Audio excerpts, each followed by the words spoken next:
The most painful part wasn't discovering that my parents had secretly given my entire college fund to my brother. It was realizing they had never considered it mine in the first place. To them, I wasn't a son. I was an emergency resource, a backup plan, a savings account with feelings, and when I finally stopped being useful, they acted shocked that I walked away. The funny thing is that if you had met my family 20 years ago, you probably would have thought we were normal. I did. For most of my childhood, I believed every excuse they gave me, every broken promise, every obvious double standard. Every moment when my brother got something I didn't, they always had a reason. And because I was a kid, I believed them. My name is Daniel. I'm 34 years old. I work as a software engineer, own my home outright, and haven't spoken to my parents or younger brother in almost 3 years. Not because I wanted revenge, not because I hated them, but because eventually you reach a point where self-respect becomes more important than family loyalty. It took me 3 decades to reach that point. My brother Ryan is 2 years younger than me. If you've ever heard the phrase, golden child, that's Ryan. Everything revolved around him. His happiness, his dreams, his future, his mistakes, his problems. Even his failures somehow became everyone else's responsibility. When we were kids, Ryan was the charming one, the outgoing one, the athlete, the kid who could smile his way out of trouble. I was the responsible one, the quiet one, the kid who followed rules and got good grades. Whenever Ryan broke something, I was told to be understanding. Whenever Ryan got into trouble at school, I was told to support him. Whenever Ryan wanted something expensive, my parents somehow found the money. Whenever I wanted something, we suddenly needed to be financially responsible. At first, the differences were small. Ryan got a new bike. I got his old one. Ryan got a brand new gaming console. I got permission to use it when he wasn't home. Ryan got driving lessons at 16. I got told to save up and pay for my own. Little things, things that were easy to dismiss. But those little things add up over time. They teach you your place. They teach you what your value is inside the family hierarchy. Ryan was the investment. I was the insurance policy. I didn't fully understand that until college. Growing up, my parents constantly talked about education. They told me they had been saving for my future since the day I was born. Every birthday card from my grandparents contained a note about contributing to my college fund. Every Christmas, my parents reminded me how fortunate I was that they were planning ahead.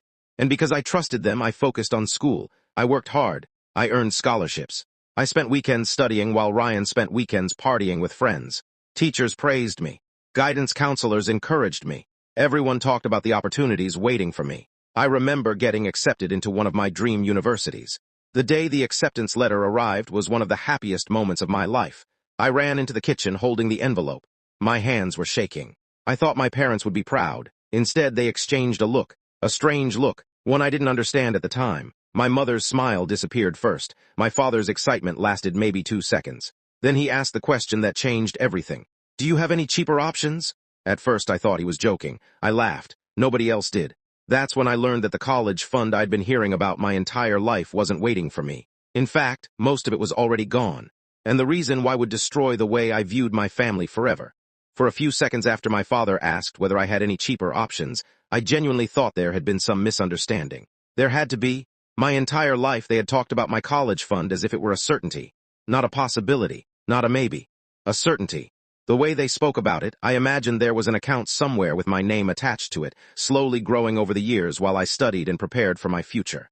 So when my father suddenly looked uncomfortable and my mother couldn't meet my eyes, confusion hit me before panic did. "What do you mean cheaper options?" I asked. The room became quiet. My acceptance letter suddenly felt heavier in my hands. My father rubbed the back of his neck. My mother stared at the kitchen counter. Nobody answered. That was when the fear started. "Dad," finally he sighed. "There isn't as much money in the account as there used to be." The sentence didn't make sense, at least not immediately. "What account?" "The college account," I laughed nervously. "Okay, how much is left?" Neither of them answered. My stomach dropped. "How much is left?" My mother finally spoke. "About 8,000. 8,000. I remember repeating the number in my head several times because it felt impossible. 8,000, not 80,000. Not 60,000. 8,000. The university I had been accepted into cost nearly $25,000 per year. I had expected to graduate debt-free. Instead, I was suddenly staring at years of student loans. I looked at my parents, then I asked the obvious question. "Where did the rest go?" Another silence. Then my father said something that permanently changed how I viewed my family. "It went toward helping Ryan, helping Ryan." Those 2 words explained my entire childhood. I just hadn't realized it yet. Apparently, over the previous 4 years, Ryan had accumulated an impressive collection of problems. Sports injuries, a car accident, private tutoring, legal fees after getting arrested for vandalism with friends, credit card debt, failed business ideas, a semester at a private school he later dropped out of. Every time Ryan needed money, my parents took it from the college fund. My college fund, without telling me, without asking me, without even considering whether I might need it someday. I sat there listening to the explanation while feeling something inside me crack. Not break, crack. Because a part of me still wanted to believe they didn't understand what they had done. Then my mother said something that removed all doubt. "You were always the responsible one." She meant it as a compliment. I know she did. But hearing those words made me realize exactly how they saw me. Ryan got rewarded for irresponsibility. I got punished for responsibility. Because I was dependable, my future became negotiable. Because Ryan wasn't dependable, his future became everyone's priority. I spent the next few weeks scrambling. Scholarships covered some expenses. Loans covered the rest. I worked evenings, weekends, summer breaks, anything I could find. Meanwhile, Ryan continued living exactly the way he always had. No consequences, no accountability, no responsibility. And every time I struggled, my parents reminded me that family helps family. The irony was incredible. Apparently, family only helped Ryan. When I needed help, I got life lessons. When Ryan needed help, he got money. Still, I kept my mouth shut, partly because I needed to survive, partly because I desperately wanted to believe things would eventually balance out. People always talk about fairness as if it's inevitable, as if life eventually rewards good behavior, as if hard work always wins. I believed that. For years, I graduated, found a good job, started building a career, paid off loans, bought a modest apartment, then eventually sold it and purchased my first house. Every achievement came from my own effort. No family money, no safety net, no rescue fund, just work. And despite everything, I maintained a relationship with my parents. I attended birthdays, holidays, family dinners, even Ryan's endless celebrations whenever he accomplished something minor. I smiled through all of it, because I thought maybe the past was the past. Maybe everyone had matured. Maybe we could move forward. I was wrong. The problem with spending decades making sacrifices for one child is that eventually they start expecting sacrifices from everyone else too, especially the golden child. And Ryan had developed expectations so massive that reality could no longer support them. The breaking point arrived when he got engaged. At first, I was genuinely happy for him. His fiancée, Ashley, seemed nice, smart, successful, far more responsible than Ryan had ever been. I assumed marriage might finally force him to grow up.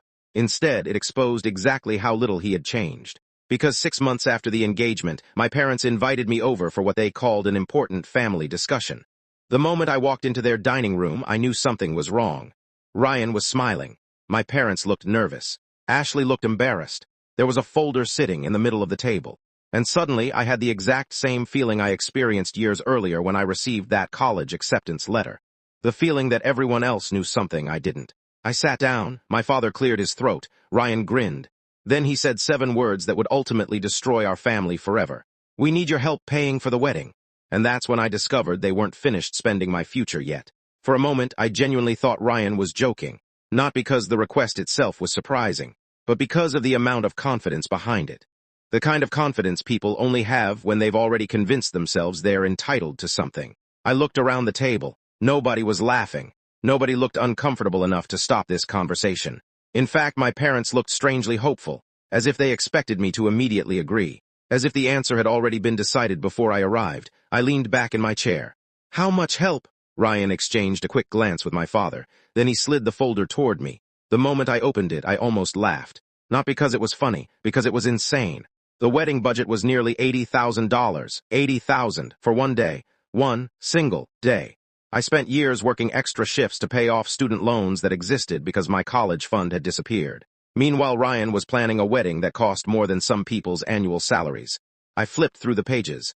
Luxury venue, designer decorations, live band, custom honeymoon package, premium catering, professional videography, private transportation. Every page felt more ridiculous than the last. Finally, I reached the last sheet. The funding breakdown. That was when I saw my name. Expected contribution, $25,000. I stared at it. Then I looked up. Nobody seemed embarrassed. Nobody seemed ashamed. They were actually waiting for my response, as if this were perfectly normal, as if asking someone for $25,000 wasn't a life-changing request. My father cleared his throat. "We know it's a lot."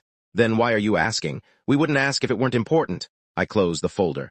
"Why exactly am I paying for your wedding?" Ryan frowned. The question seemed to confuse him, almost offend him. "Because we're family." Of course, the universal answer. The excuse that magically appeared whenever someone wanted something from me. Family. Funny how that word never showed up when my college fund disappeared. Funny how family didn't matter when I was working nights to pay tuition. Funny how family wasn't important when I graduated with debt.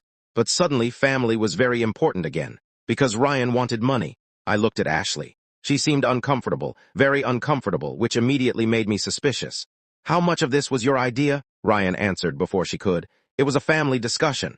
Translation, not Ashley's idea, not even close. I turned toward my parents. Let me get this straight. Nobody interrupted. You used my college fund to pay for Ryan's mistakes. Silence. I spent years paying off debt because of that. Silence. Now you want another $25,000. My father's face tightened. That's not fair. I almost laughed. Not fair. The irony nearly killed me. What exactly isn't fair? We helped you too.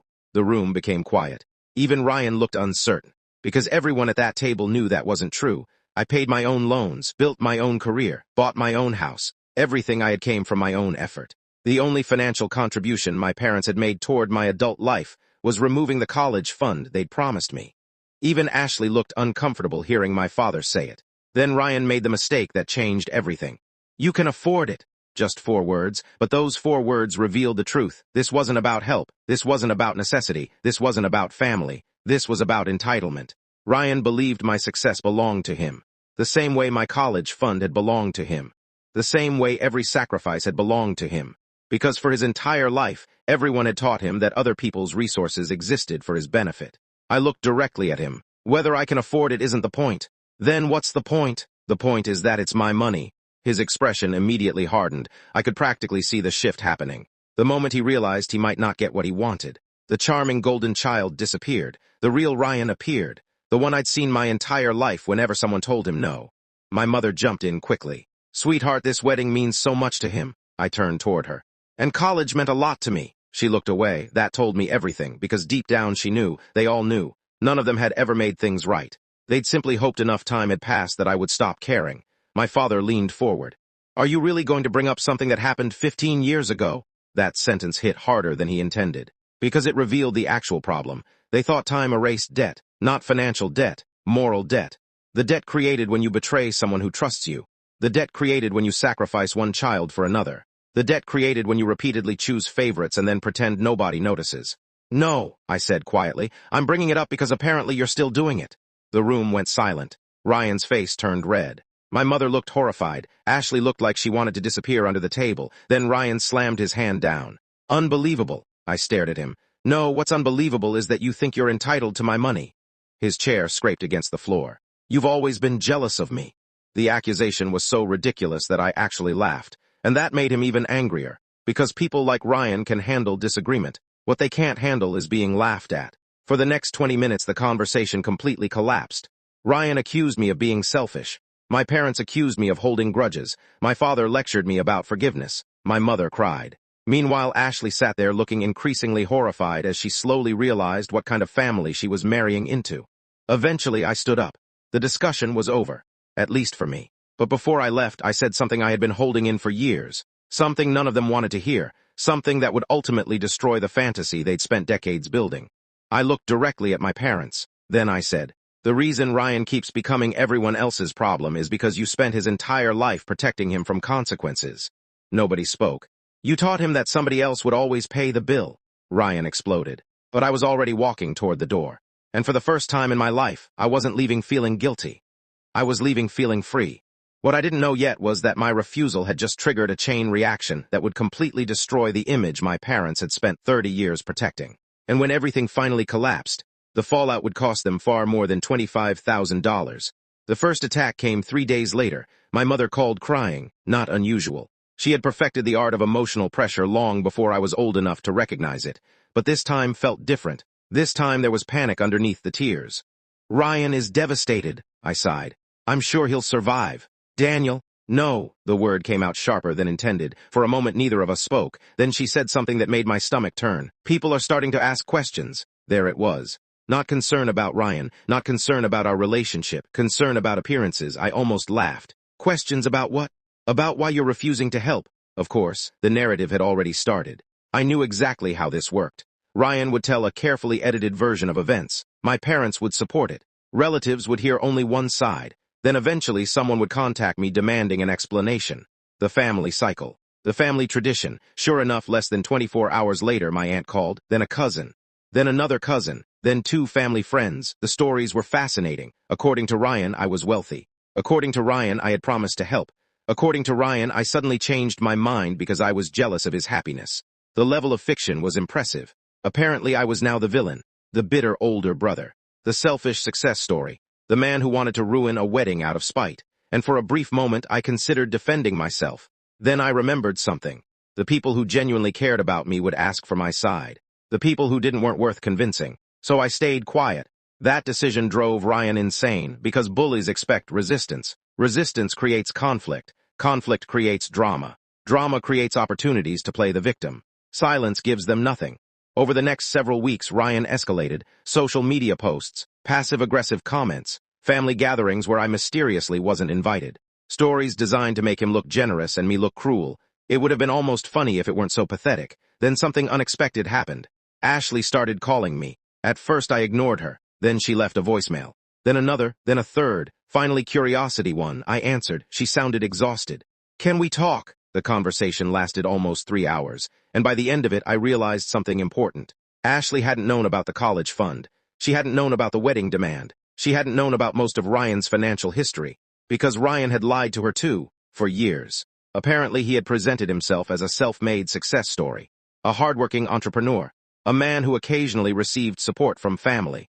The reality was very different. The reality was that family support had financed most of his adult life, including several failed ventures he conveniently forgot to mention. As we talked, more pieces started fitting together. Ashley wasn't calling because she wanted money. Ashley was calling because she was starting to see the truth. And the truth terrified her, because weddings are expensive, marriages are harder, and marrying someone who believes consequences are optional is a dangerous investment. By the end of the call, she thanked me. Then she asked a question that surprised me. "Do you think he'll ever change?" I thought about it, then answered honestly, "No." The silence that followed told me she already knew. A month later, everything exploded. Because while Ryan was busy portraying me as the villain, he had completely ignored one very important detail. He still couldn't afford the wedding. And unlike me, vendors expected actual payment. Not excuses, not promises, not family loyalty. Payment. The bills started arriving. Deposits came due. Deadlines approached. Suddenly, the fantasy wedding became a very real financial problem. And for the first time in his life, Ryan couldn't simply assume someone else would rescue him. Because I wasn't coming. And my parents were running out of money. The crisis they had spent decades creating was finally arriving, and it was coming faster than any of them realized. The first sign that things were falling apart came from an unexpected source. My grandmother. Not because she called me. Because she called my mother. And for the first time in my life, she didn't take her side. I only learned about the conversation later, but apparently my mother had spent nearly an hour complaining about me. Complaining about my selfishness. Complaining about my refusal to support Ryan. Complaining about how I was ruining the wedding. At some point, Grandma interrupted her. "How much money did you take from Daniel's college fund?" According to my cousin, the room went completely silent. Because nobody in my family liked talking about that. Not my parents. Not Ryan. Not the relatives who knew. Not the relatives who suspected. It was the one topic everyone preferred to pretend never happened. My mother apparently tried changing the subject. Grandma wouldn't let her. She asked again. "How much?" Eventually my mother admitted the number. And Grandma's response spread through the family faster than any rumor Ryan had ever started. "You stole one son's future to protect the other." Simple, direct. Impossible to argue with. For the first time, people started talking openly. Not about me, about them. The questions began immediately. Questions my parents couldn't answer. Questions Ryan definitely couldn't answer. Why should Daniel pay for the wedding? Why wasn't Ryan paying for it himself? Where did all the college money go? Why did Ryan always need rescuing? Why was the family expected to solve every problem he created? The narrative was changing, and Ryan could feel it. That's when the desperation started. A week later, he called me. The first direct conversation we'd had since the family meeting. I considered ignoring it. Instead, curiosity won. The moment I answered, he skipped the greeting, skipped the small talk, skipped everything. "You're turning everyone against me." I laughed, not because it was funny, because it was ridiculous. "I haven't spoken to anyone. Don't lie. I'm not." There was a pause. Then he said something that perfectly summarized his entire worldview. "If you just helped, none of this would be happening." There it was, the core belief, the thing he'd been taught his entire life. Consequences only exist when other people refuse to save you, not because of your own decisions. Not because of your own actions, because someone else failed to rescue you. I leaned back in my chair. Ryan, do you know what the difference between us is? He didn't answer. When I have a problem, I solve it. Silence. When you have a problem, you look for someone else to solve it. That made him furious. I could hear it in his breathing. You're acting like you're better than everyone. No, I said. I'm acting like an adult. The line went quiet. Then he hung up. For a moment, I thought that was the end. It wasn't. Because later that same week, Ashley contacted me again, and this conversation was very different from the last one. She wasn't confused anymore. She wasn't asking questions anymore. She had answers, too many answers. We met at a small coffee shop halfway between our homes. The moment she sat down, I could tell she'd been crying, not recently. The kind of crying that leaves behind exhaustion rather than tears. She looked older than the last time I'd seen her, not physically, emotionally, as though she'd spent weeks processing something painful. For several moments, neither of us spoke. Then she pushed a folder across the table. My stomach tightened immediately because I recognized that look. The look people get when they've discovered something they wish they hadn't. I opened the folder. Inside were credit card statements, loan records, missed payment notices, collections letters, and several documents showing debts I hadn't even known existed. The deeper I looked, the worse it became.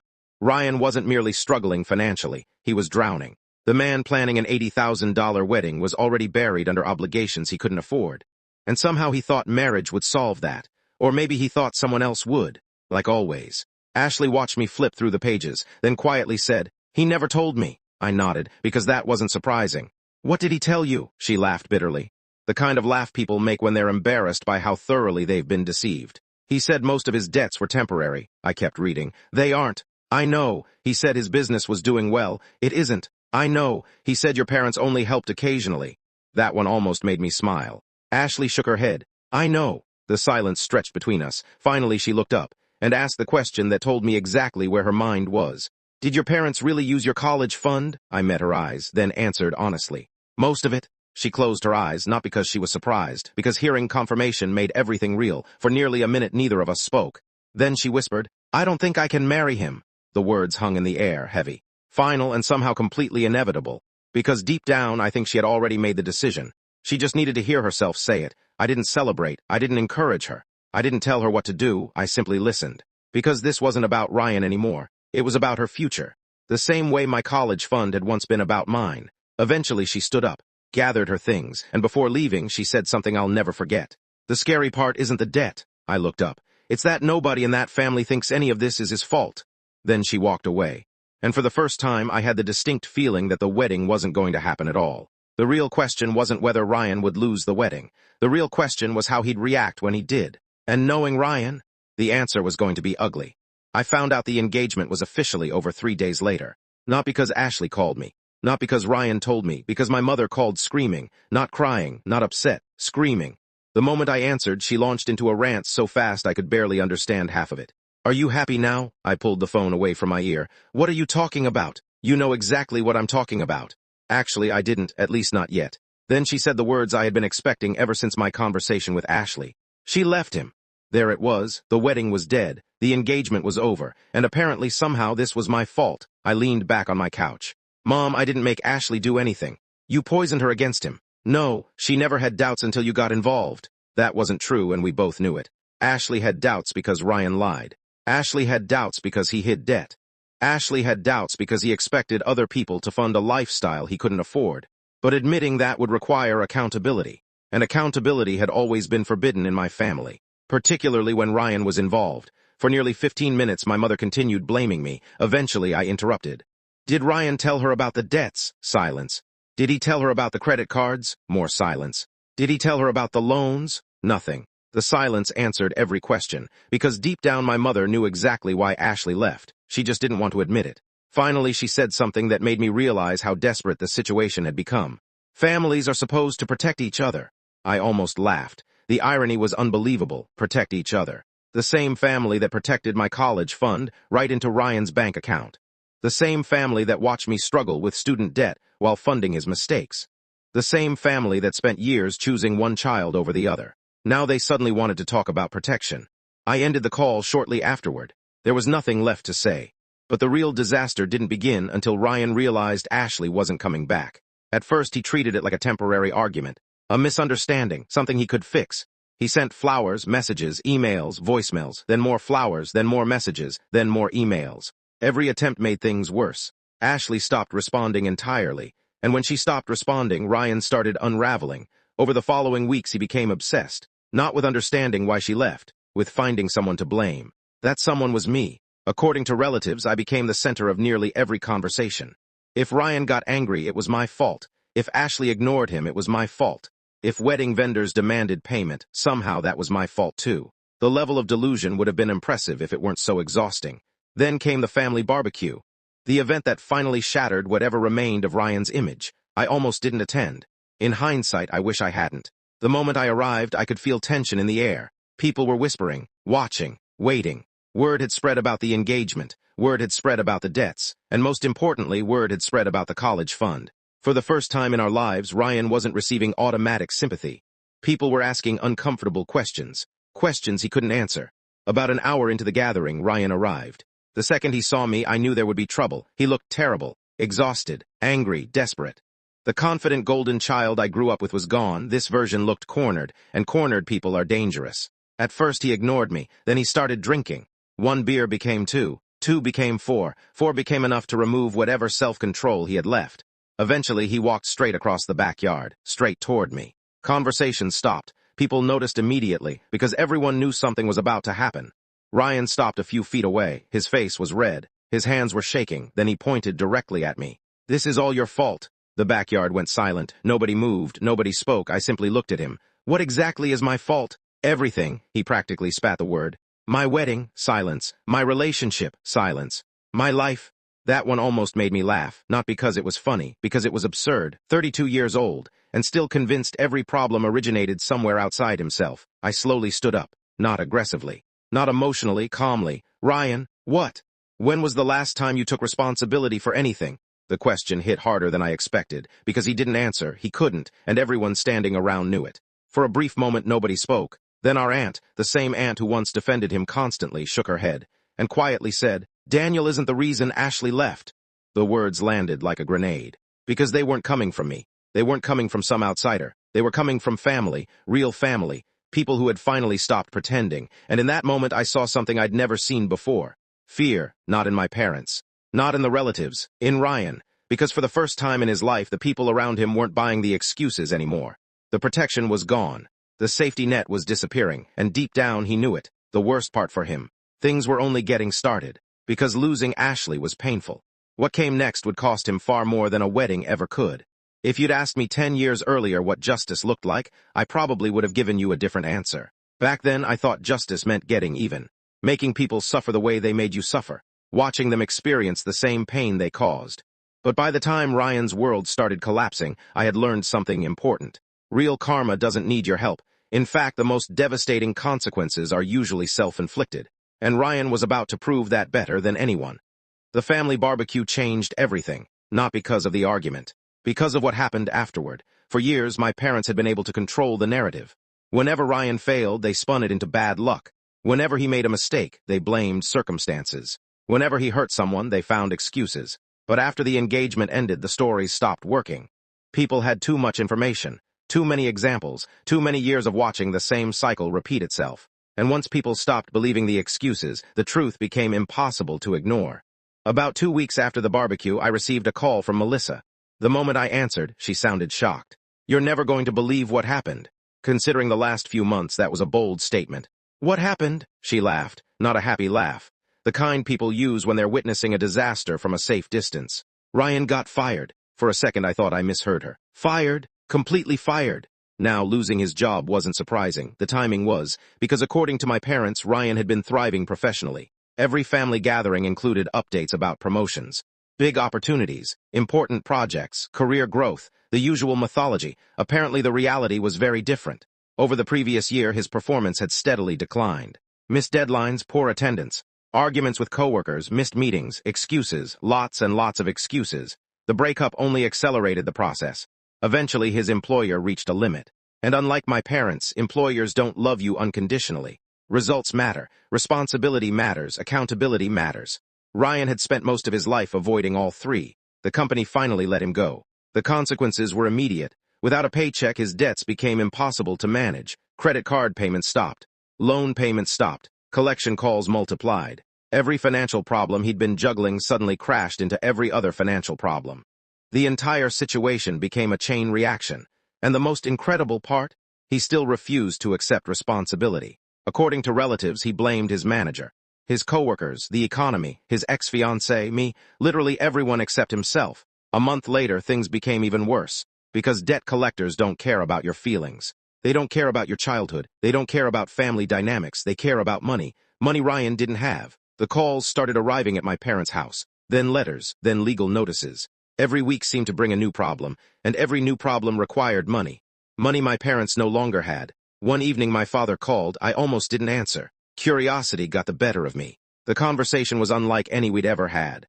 For the first time in my life, he sounded old, not physically, emotionally, exhausted, defeated, like someone carrying a burden that had finally become too heavy. For several minutes he talked about random things, whether work, relatives, anything except the obvious topic. Then finally he got there. We might have made mistakes. I nearly dropped the phone, not because of what he said, because it was the closest thing to accountability I'd ever heard from him. A normal family might consider that an apology. I didn't. An apology acknowledges harm. This was merely an observation. Still, hearing it felt surreal. What kind of mistakes? The silence lasted nearly 10 seconds, then he quietly answered. With Ryan. Not with me, not with a college fund, not with the favoritism, just Ryan. Even now, accountability only went so far. But it was more than I'd ever received before. We always thought we were helping.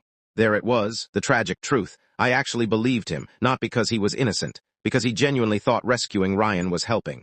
The problem was that every rescue taught Ryan the same lesson. Someone else will fix it. Someone else will pay. Someone else will suffer the consequences. Over time, that lesson became his identity. My father sighed heavily, then said something I'll never forget. We don't know what to do anymore. For years, that sentence would have broken my heart. Years ago, I would have rushed in, offered advice, offered help, offered money, anything to earn approval, anything to prove I was a good son. But something had changed. I wasn't that person anymore. Because eventually you realize some problems can't be solved by sacrifice. Some problems exist because of sacrifice. Ryan wasn't struggling despite everything they did for him. He was struggling because of everything they did for him.